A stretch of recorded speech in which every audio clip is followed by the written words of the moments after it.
Hi guys, এই যে আবারও দেখতে পাচ্ছ একটা নতুন ব্লগ নিয়ে তোমাদের সামনে চলে এসেছি। কি বলো তো, এই যে পরশুদিন ঝড় গেল, এতে বাগানের সমস্ত আম পাকার মুহূর্তেই সব পড়ে গেছে দেখো। তো চলো, এই যে রিমেল ঝড়ে সব কাদের কাদের বাড়িতে আম বাগান আছে, অনেক কিছু গাছের হয়তো নষ্ট হয়ে গেছে। চলো আমাদের আম বাগান থেকে দেখো কতগুলো আম পড়ে গেছে। তাই তোমাদের দাদা ভাই আর আমি এখন ছাড়াতে বসে গেছি। কি করব বলো, ওগুলো নষ্ট হয়ে যাবে, তার থেকে তোমাদের দাদাভাই বলছে ওগুলোকে ছেদিয়ে ছেদিয়ে তুমি বের করে দাও, তারপরে ওগুলোকে আচার বানিয়ে দেবো, টক ঝাল মিষ্টি আচার। তাই এই যে দেখো বাগান থেকে কুড়িয়ে নিয়ে এসেছি পাকার মুহূর্তেই। তোমরা দেখতে পাচ্ছ এই যে দেখো লাল হয়ে গেছে, কিন্তু পাকলে আমগুলো খুব মিষ্টি লাগে, কিন্তু ওগুলো এখনও তো পাকেনি, পাকার মুহূর্ত কিন্তু পাকেনি এখনও, তার জন্য ওগুলো এখনও প্রচুর টক খেতে। তাই বলছি ওগুলো কি নষ্ট হবে, তার থেকে তোমাদের দাদাভাই বলছে ওগুলোকে ছেদিয়ে ছেদিয়ে তুমি একটা টক ঝাল আচার বানাও। তো চলো, এই যে দেখো কতগুলো আম কুড়িয়ে এনেছি, কুড়িয়ে নিয়ে এসে ওগুলোকে ছেদিয়ে ছেদিয়ে এইগুলো এরকম করে বের করে নিচ্ছি, দেখো তোমরা দেখতে পাচ্ছ।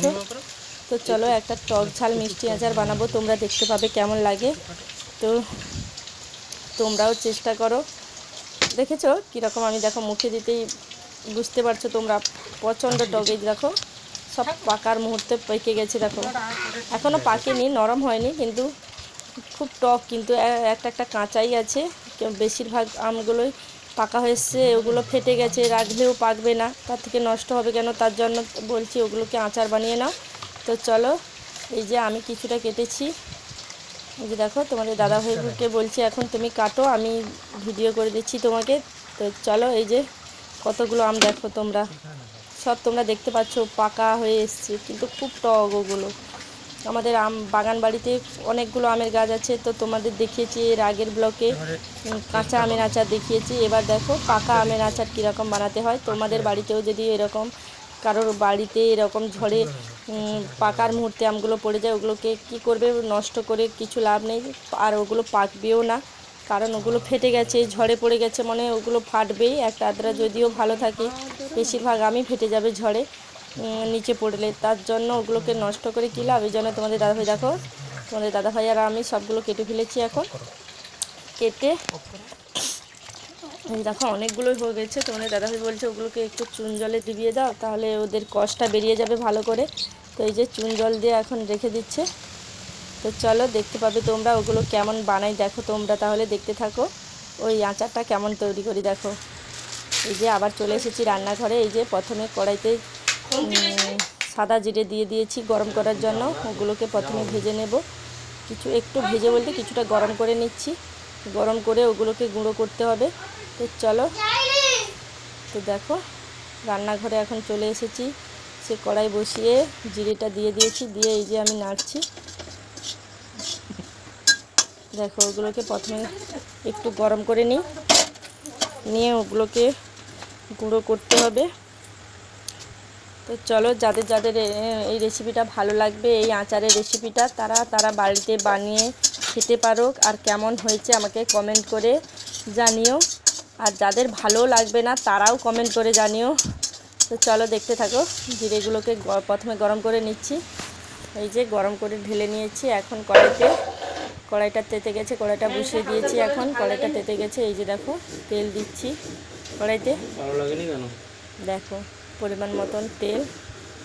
দেখো তোমাদের দাদাভাই আমার ড্রামটাই উঠিয়ে দিয়েছে, দেখো পুরো সেদিন কাঁচা আম করে, আর আজ এই যে টক ঝাল মিষ্টি বানিয়ে এই যে ড্রামটাই পুরো শেষ করে দিয়েছে। অনেকটাই পরিমাণ মতন, মোবাইলে দেখা যাচ্ছে না, হয়তো বোঝাই যাচ্ছে না মোবাইলে, তো পরিমাণটা, তেলের পরিমাণটা অনেকটা দিয়ে দিয়েছে তোমাদের দাদাভাই, ঢেলে দিয়েছে কড়াইতে। আমের তুলনায় অনেকটা বেশি হয়ে গেছে তেলটা, আমি বলছি দিতে না এতটা, তোমাদের দাদাভাই দিয়ে দিয়েছে। ওটা ক্যামেরায় হয়তো ওটা অনেকটা কম লাগছে, কিন্তু সামনাসামনি দেখলে পরিমাণটা, তেলের পরিমাণটা অনেকটা দেওয়া হয়ে গেছে। তার জন্য তোমাদের দাদাভাইকে আমি বলছি এতটা আম আর এতটা তেল দিয়ে দিলে তো ওটা একটু টক ঝাল মিষ্টি, আমি বলছিলাম যে মাখা মাখা মানে হবে। আর তোমাদের দাদাভাই বলছে না ওগুলো তেল তেল থাকবে আর মুড়িতে চাট করে খেতে ওগুলো ভালো লাগবে, তাই অনেকটাই তেল দিয়ে দিয়েছে। এতে দেখো এবার আমি কী ঢালছি বলো তো, তেলটা কিছুটা গরম হয়ে যেতেই আমি এবার চিনি দিচ্ছি। তোমাদের দাদাভাই বলছে এতে হবে না, আমগুলো প্রচুর টক, তার জন্য বলছে 1 কিলো না 1.5 কিলো চিনি এনেছে তোমাদের দাদাভাই, বলছে ওগুলো পুরোটাই দিয়ে দাও। সত্যি সত্যি তোমাদের দাদাভাইয়ের কথা না শুনে আমি কিছুটা রেখে দিয়েছিলাম বটে, এরপরে আবারও দিয়ে দেবো আমি পুরোটাই। এই যে এতটা রেখে দিলাম এটাও পুরোটাই চলে যাবে, কারণ আমগুলো এত টক খেতে, মানে মারাত্মক টক, বলাই যাবে না। যে দেখো কীরকম বানাচ্ছি দেখো। আর তোমরা কারা কারা কীরকম, কেউ যদি জানো এই তেল ঝাল আচারটা কেমন বানাতে হয় তো কমেন্ট করে আমাকে বলো, তো আমিও চেষ্টা করব। তো জানি না, তবু চেষ্টা করলাম নতুন, তো দেখে তো তোমরা আচারটা দেখলে পরে বুঝতে পারবে কেমন হয়েছে। তো চলো এই যে দেখো তেলটাকে এখন তাতে দিয়েছি, তেলটা তেতে গেছে। এই যে দেখো এখন চিনিগুলো সব দানা দানা মানছি, দেখো দেখতে পাচ্ছ তোমরা। এবার বুঝতে পারছো কতটা তেল দিয়েছি, দেখো পরিমাণটা অনেকটা হয়ে গেছে। চিনি রস করে ঢেলা করে ওকে দেখেছো জিরা গুঁড়াতে নাম দিই। চিনিটা লাল হওয়ার অপেক্ষায় আছি আমরা। এখন চিনিটা লাল হয়ে আসলে এতটা তো তো সময় তো দিতেই হবে। এই যে দেখো তেলটা, তেল আর চিনিটা দেখো লাল হয়ে আসছে। এরপরে কী করছি বলো তো, এই যে আমগুলোকে ছেড়ে দিচ্ছি আস্তে আস্তে করে। কি তেলগুলো ঠিক দিচ্ছে বাবা, পায়ে পড়ছে। তো তোমাদের দাদাভাইকে বলছি আমি যে আস্তে আস্তে ঢালো।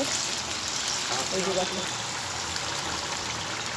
তেলটা ফুটে চিনিটা লাল হয়ে গেছে, তারপরে এই যে আমগুলোকে ছেড়ে দিচ্ছি। দেখেছো আমগুলোকে কীরকম ছোট্ট ছোট্ট করে ছেদিয়ে ছেদিয়ে কেটে নিয়েছি, দেখেছো তোমরা। পাকা আমগুলো নষ্ট হবে কেন, তার জন্য ছেদিয়ে ওগুলোকে একটু তেল ঝাল আচার করে ফেললে মুড়ির সঙ্গেও খাওয়া যাবে। তো তাই ভাবলাম তো চলো বানানো যাক। এই যে বসে গেছি এখন, এই যে দেখতেই পাচ্ছ তোমরা, দেখো কীরকম বানাচ্ছি। দেখো চিনিটা কীরকম লাল হয়ে গেছিলো, এই যে দেখো আমটা দিয়ে দিতে কীরকম হয়ে গেছে। আর ওগুলো আম তো পাকার সময় এসছে, অবশ্যই ঘেঁটে যাবে হয়তো, তো বলতে পারবো না, চলো দেখতে পাবে তোমরা। এখন কিন্তু গোটা গোটা আছে, যত ফুটবে তত হয়তো ঘেঁটেই যাবে ও আচারটা। তো চলো তোমরা দেখতে পাবে। ছেদিয়ে নিয়েছি আমগুলোকে, তার জন্যই হয়তো ঘেঁটে যেতে পারে, তো বলতে পারছি না। তো চলো তোমরাও দেখতে থাকো, ঘেঁটে যায় না গোটা গোটা থাকে, তোমরা দেখতে পাবে। তো এই যে আচ্ছা এবার বুঝতে পেরেছো কতটা তেল দিয়েছে, দেখো তোমাদের দাদাভাই পুরো ড্রামটা উঠিয়ে দিয়েছে কড়াইতে। এতগুলো তেল না দিলেও হতো, টক ঝাল মিষ্টি যেহেতু খেতেই হবে, ওগুলো মুড়ির সঙ্গে নষ্ট না করার জন্য, তার জন্য এতটা তেল দেওয়ার কোনো প্রয়োজনই ছিল না। তোমাদের দাদাভাই পুরো ড্রামটাই ঢেলে দিয়েছে আমার কথা না শুনে। দেখো পরে পরে কীরকম কালার আসবে আচারটা, কালারটা দেখো খুব সুন্দর চলে আসবে। তোমরা দেখতে পাচ্ছ। তোমরা কারা কারা আচারটা কীরকম বানাও, তোমরা অনেকেই হয়তো আচার বানাও, তো তোমরা কীরকম বানাও আমাকে কমেন্ট করে জানিও যে দিদিভাই এরকম বানাতে নেই, এরকম বানাতে হয়। আমিও জানি না, নতুন বানাচ্ছি। তো দেখো দেখো দেখতে দেখতে আচারটা দেখো কীরকম ফুটছে, দেখো কীরকম চিনিগুলো ফুটে ফুটে এরকম কালারটা চলে আসবে, দেখো দেখেছো। তোমরা কারা কারা কীরকম বানাও তোমাকে বারবার বলছি কমেন্ট করে জানিও। তো আমার আচারটা কেমন হয়েছে তোমরা বলো, তোমরা বাড়িতে চেষ্টা করতে পারো এরকম। আমি নিহাত খারাপ বানাই না, তবুও বলছি তোমরা বানিয়ে চেষ্টা করতে পারো, দেখতে পারো আচারটা। এই যে দেখো কীরকম কালারটা চলে এসছে, দেখো পরপর। কাছ থেকে তোমাদের দেখাচ্ছি, দেখতে পাচ্ছ আমটা অনেকটাই ঘেঁটে গেছে এখন কিন্তু ফুটতে ফুটতে। তখন প্রথমে যখন দিয়েছিলাম তখন গোটা গোটা ছিল এরকম, এখন দেখো ফুটতে ফুটতে আমটা অনেকটা ঘেঁটে গেছে। ঘেঁটেই তো যাবে আসলে, ছেদিয়ে ছেদিয়ে বের করে নিয়েছি আঁটি থেকে, শক্ত হয়ে গেছে, পাকার সময় হয়ে এসছে। বলছি তোমাদের আগেও বলেছি পাকার সময় এসছে, এই রিমিল ঝড়ে সব আমগুলো পড়ে গেছে বাগান বাড়িতে, তার জন্যই এই ব্যবস্থা। দেখো কীরকম বানাচ্ছি দেখো তোমরা। তো চলো এই যে দেখো অনেকটাই আচারটা অনেকটাই হয়ে এসছে। কালারটা দেখো, জাস্ট ওয়াও, কালারটা দেখতে কিন্তু খুব সুন্দর লাগছে। খেতে কেমন হবে জানি না, কিন্তু দেখতে কিন্তু খুব সুন্দর লাগছে। দেখো ফুটে ফুটে দেখো কালারটা কীরকম চলে এসছে। দেখো তোমরা দেখতেই পাচ্ছ, এই যে দেখো অনেকটা আমটা ঘেঁটে গেছে, তাই না? এই যে দেখো আমটা অনেকটাই ঘেঁটে গেছে। এই যে কালারটা দেখো, জাস্ট খুব সুন্দর লাগছে। তো এটা বানিয়েছি রাত্রিতে, কারণ লাইট ছিল না, তোমাদের দেখতে হয়তো খুব কষ্ট হচ্ছে, তো ছবিটা হয়তো ভালো আসছে না হয়তো, তো তবুও চেষ্টা করছি তোমাদের দেওয়ার জন্য যাতে তোমাদের ভালো লাগে। তো চলো, এই যে আচারটা পুরো হয়েই এসছে। এখন এবার কি করব বলো তো, এই গরম করে ভেজে করে গুঁড়ো করে রাখা সেই জিরে গুঁড়ো, তারপরে লঙ্কার গুঁড়ো, পরিমাণ মতো লবণ, চিনি তো দিয়েইছি পরিমাণ মতো, তারপরে মিষ্টি না হলে আবারও দিয়ে দেব। তো চলো, এই দেখো ঘেঁটে গেছে, অনেকটা আমগুলো ঘেঁটে গেছে। ঘেঁটেই তো যাবে ওগুলো, কারণ ওগুলো পাকার মুখে, তো ঘাঁটবে না ওগুলো, আঁচে নেই তারপরে, তো অলরেডি তো ঘাঁটবেই ওগুলো। চলো, এই যে দেখো কীরকম ঘেঁটে গেছে আমগুলো। থাক, ওগুলো মুড়ির সঙ্গে ভাতের সঙ্গে খেয়ে নিতে হবে। প্রথমে ওগুলো আগে খেয়ে নিতে হবে, যে তারপরে কি বলো তো, এই যে আচারটা হয়ে এসছে তোমরা দেখতেই পাচ্ছ। এই যে ভেজে করে গুঁড়ো করে রাখা লঙ্কার গুঁড়ো বেশি দিইনি, কারণ আমার ছোট মেয়ে আছে, তোমরা তো জানো আমার মেয়ে খুব ছোট, ও খাবে, ও বায়না করবে, তার জন্য কম করে ঝাল দিয়েছি যাতে ও খেতে পারে। এই যে পরিমাণ মতো জিরের গুঁড়োটা বেশিরভাগ দিয়েছি, কারণ জিরেটাই তো মেন, তাহলে জিরেটাই না বেশি দিলে হয়, এর জন্য জিরে গুঁড়ো দিয়ে দিয়েছি বেশিরভাগ। আর লঙ্কা গুঁড়ো তোমরা দেখছো, লঙ্কার গুঁড়ো, জিরের গুঁড়ো, লঙ্কা গুঁড়ো, জিরে গুঁড়ো, আর দিয়েছি চিনি পরিমাণ মতো, আর পরিমাণ মতো লবণ। তো চলো, এই যে দেখো পুরো ঘেঁটে গেছে আচারটা, পুরো জেলি হয়ে গেছে। জেলি তো হবেই, ওগুলো ঘেঁটে যাবে আমি জানতাম, কারণ পাকার মুহূর্তে ওগুলো পাকা আম।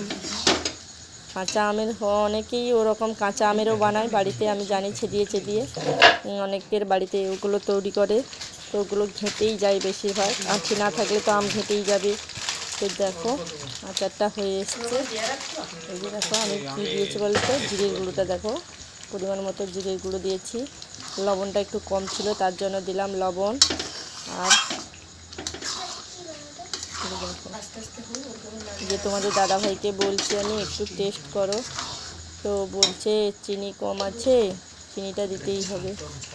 তো চলো আমি আর একটু চিনি দিয়ে দেবো। আর এই যে দেখো আচারটা কেমন হয়েছে দেখো তোমরা, আচারটা পুরো হয়েই এসছে।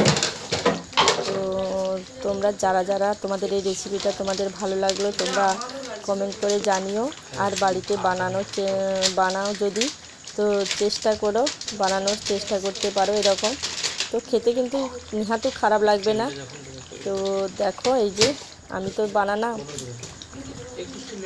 দেখো তোমরা কীরকম, আমিও নতুন কিন্তু এটা বানানোর জন্য প্রস্তুত ছিলাম না। তোমাদের দাদাভাই বলছে আমি বানিয়ে দেখিয়ে দেবো, চলো। তোমাদের দাদাভাই বানায় মাঝে মাঝে, ও আমাকে হেল্প করে। তো চলো, এই যে দুজন পরে বানালাম।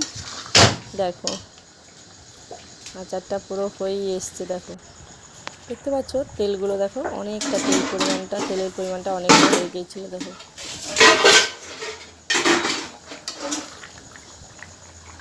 দেখেছো আমটা, দেখো কীরকম ঘেটে গেছে।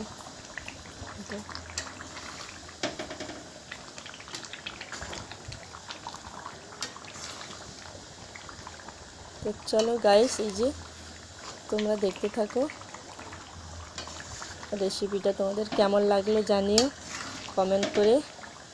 আর এই যে দেখো আচারটা কেমন খেতে হয়েছে, সত্যিই খেতে ভালো হয়েছে, চেখে দেখেছি। তোমাদের দাদাভাই বলছে তুমি একটু টেস্ট করো, এই যে আমি টেস্ট করে দেখেছি, আচারটা কিন্তু খুব সুন্দর হয়েছে খেতে। দেখো এই যে আচারটা হয়ে এসছে, আমি জিরে গুঁড়ো লঙ্কার গুঁড়ো দিয়ে দিয়েছি। দেখো তোমাদের দাদাভাই আবারও বের করছি টেস্ট করার জন্য। দেখো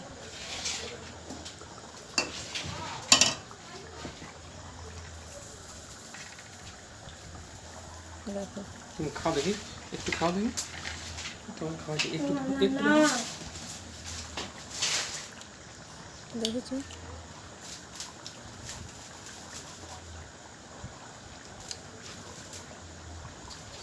তো চলো তোমরা দেখতে থাকো আচারটা। তো আবারও আসবো, আবারও একটা নতুন ব্লগ নিয়ে আসবো তোমাদের সঙ্গে। অনেক দিন আসা হয়নি, কাজের ফাঁকে প্রচণ্ড কাজের চাপ, তার জন্য তোমাদের সঙ্গে লাইভেও আসা হয়নি আর ব্লগ নিয়ে আসা হয়নি। তাই আবারও ব্লগ নিয়ে আসবো তোমাদের সঙ্গে খুব তাড়াতাড়ি। তো চলো তোমরা দেখতে থাকো আর শেয়ার, কমেন্ট, লাইক, যদি চ্যানেলটা ভালো লাগে সাবস্ক্রাইব করে দিও, আর লাইক আর একটা কমেন্ট তো অবশ্যই। তো চলো